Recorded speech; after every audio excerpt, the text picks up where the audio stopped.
Good morning, everyone. Last meeting, we have talked about osmosis.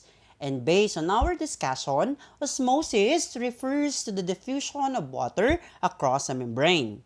It is the passage of molecules across a membrane where water flows through the concentration gradient, thereby diffusing the concentration of the solute.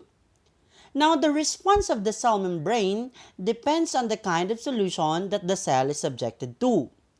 There are different kinds of solution. So, the solution has something to do with tonicity. Tonicity is the ability of an extracellular solution to make water move into or out of the cell by osmosis. As I have mentioned earlier, the movement of water depends on the kind of solution that the cell is into. Now, a solution could be classified into hypotonic solution, isotonic solution, or hypertonic solution. So let's start with hypertonic. Now, what is a hypertonic solution?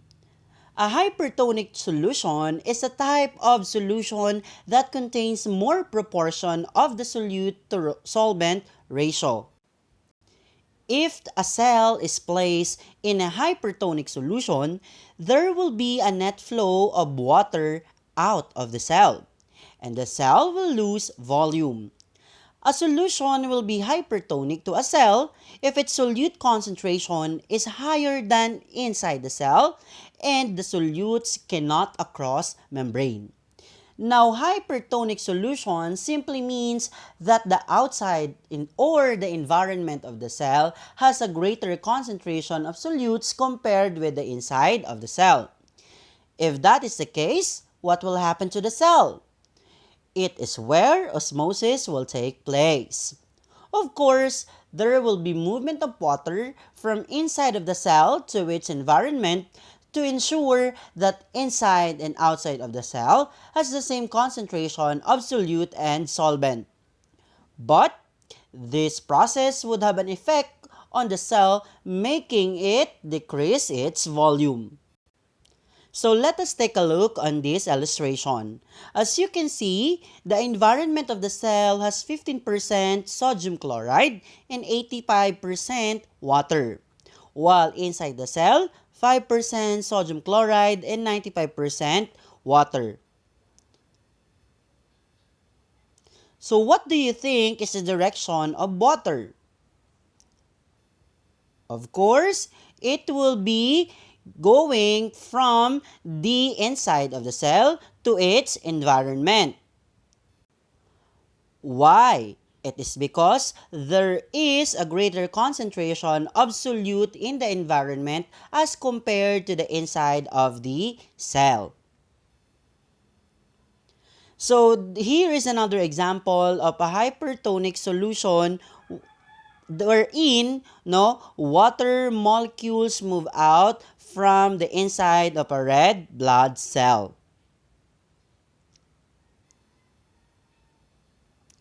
The effort of the cell membrane to ward off strong substances gives its tendency to release even its own content, resulting in plasmolysis or cell shrinking.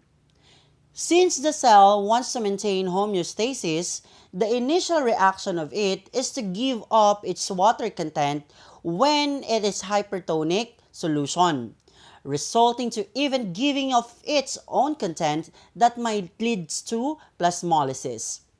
What do we mean when we say plasmolysis? Plasmolysis is the process in which cell lose water in hypertonic solution that makes the cell shrink. You can see is the plasmolysis on onion cells,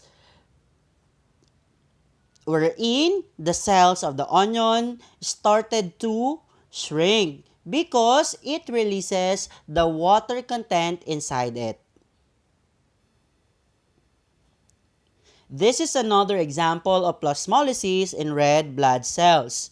As you can see, the red blood cells shrink because it gives off its water.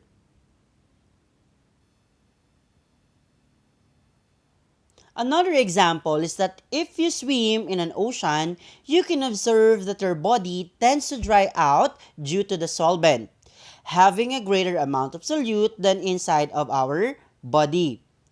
It is always advised that whenever you go to swimming, especially when it is on beach, you should keep yourselves hydrated because our body is soaked in a hypertonic solution which leads to giving up water by the cell to maintain its equilibrium per vote environment. So remember, whenever you go to swimming, keep yourselves hydrated.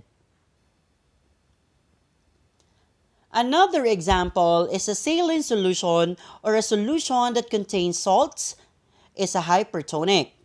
This type of hypertonic solution is extremely common. For instance, saline solutions are often used in the medical field as well as in contact lens fluid to help keep contact lenses clean and free from dust and pollutants. Saline solution is an example of a hypertonic solution that is used to clean contact lenses. It contains more solute than its solvent.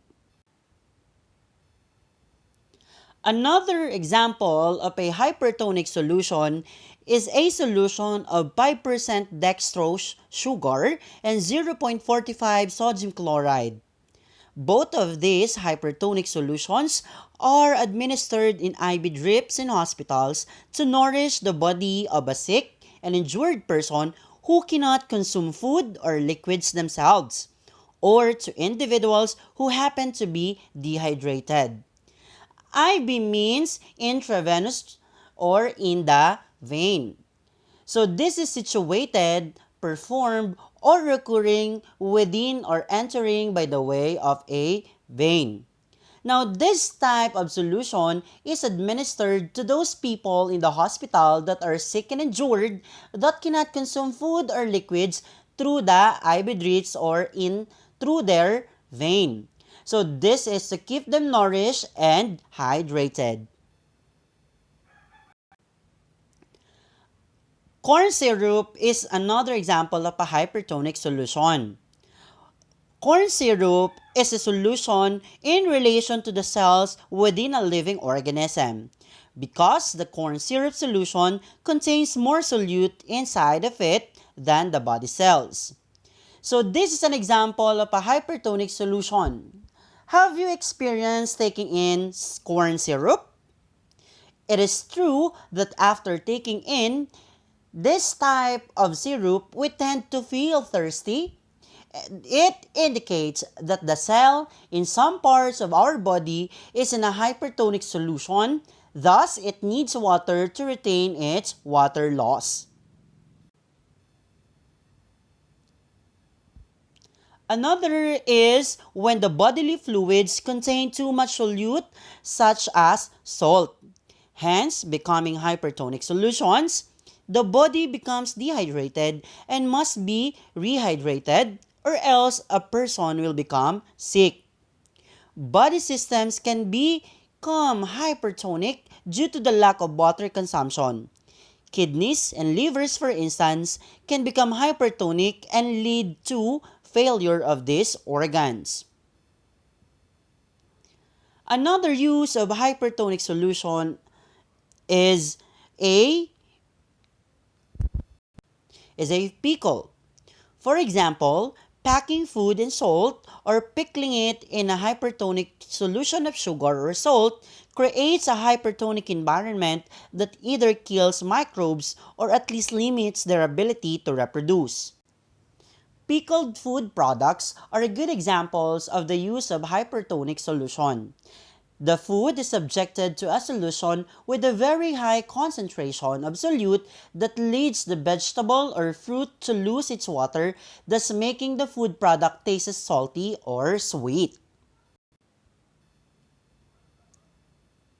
Hypertonic solutions also dehydrate food and other substances as water leaves cells or passes through a membrane to try to establish equilibrium. Basic biology tells us hydration is essential to body function. The kidneys, in particular, depend on hydration to effectively remove excess minerals and waste which mix with liquids to form a solution from the body. Under normal conditions, liquids move through the kidneys which filter excess minerals and waste. These excess minerals depend on liquids to both move through and exit the body. In fact, without water to propel them through the bladder and out of the urethra, these solutes build up in the kidneys to cause kidney stones or, in extreme cases, kidney failures. It is always advised to drink water, especially after eating very salty or sugary food products. It is because it helps our kidney to remove excess minerals and waste products. Without water, to make these excess products propel through our bladder and out of the urethra, these solutes will soon build up in our kidney that might cause kidney stones, and the worst case scenario, it might result to kidney failure. When the excess minerals and waste in the kidney is greater than the amount of liquid, the solution in the interior of the kidney is said to be hypertonic to the solution of unfiltered liquids passing through. Because there are not enough liquids to move them out of the body, excess minerals and waste build up and can form stones. If these stones go untreated, they can congest the kidneys, for lack of a better term, and lead to kidney failure. That is why you have to remember that you must drink enough water and keep yourself hydrated, especially when consuming salty and sugary products to avoid this disease. Blood glucose, also known as blood sugar, is a type of solution that varies in concentration from person to person. In non-diabetics, this concentration averages between 90 and 130 milligrams of glucose per deciliter of blood. Of course, these averages can be lower or higher when hungry or after a big meal. We all know our body also contains sugar that is present in a type of solution known as blood sugar. This varies from person to person, and it might can be higher or lower depends upon food consumption. Non-diabetic bodies produce a chemical called insulin to lower high blood sugar, and a substance called glucagon to elevate low blood sugar. Because of these substances, daily changes in blood sugar concentration rarely produce any serious health effects. Our body, especially non-diabetic bodies, produces chemicals called insulin and glucagon.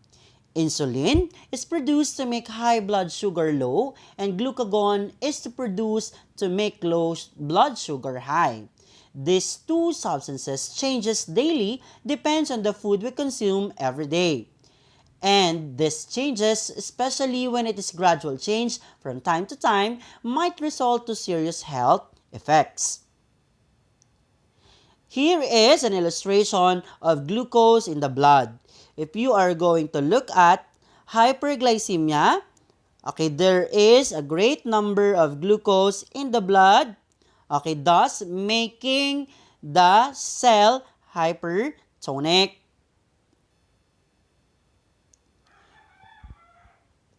People with diabetes unfortunately have trouble producing insulin. Therefore, they are at higher risk of having blood sugar concentrations beyond the healthy limit of 180 mg per deciliter. When the blood glucose concentration of a person with diabetes goes above the normal blood glucose concentration range, it is said to be hypertonic to the blood sugar of non-diabetics.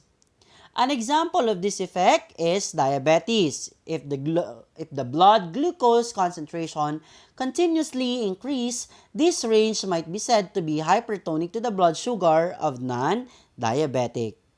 So here are the symptoms, complications, and prevention of having this kind of disease.